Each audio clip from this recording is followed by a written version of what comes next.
Alright, I'm going to show you how I do a teardrop. This is why I always keep scrap cardboard, any kind of cardstock. Keep it on hand so I can practice, because sometimes if you haven't done like a teardrop or a swoosh or something in a while, it's nice to be able to practice and get your muscle memory back. So a teardrop is a little different than like a long swoosh with a tool, and then I call this a micro dotting tool.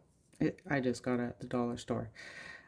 So this is a little different because you're going to be using a larger stylus, and you're going to be dragging that tail out a little bit shorter. So we're going to just start up here and get quite a bit of paint on your tool, right? So you want to get quite a bit on there because you want a nice juicy dot. Maybe even just a little bit more. The only thing with practicing on cardstock, it tends to lift up, so just kind of watch that and you don't make your circle off like that. That's fine. So all you're going to do is just start in the center and start dragging the paint outward.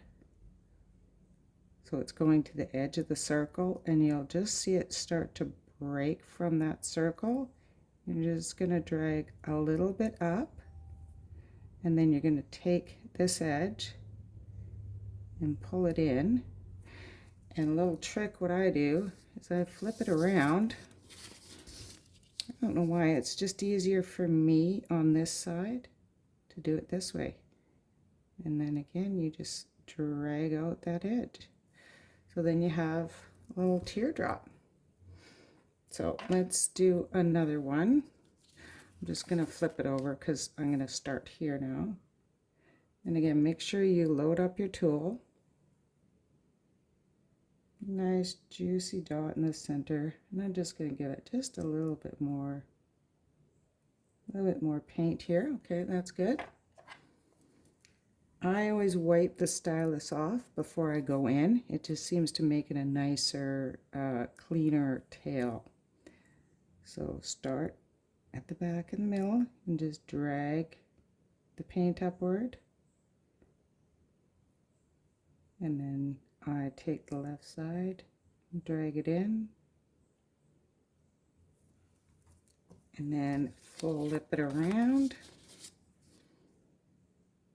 and take that other side and create your little tail.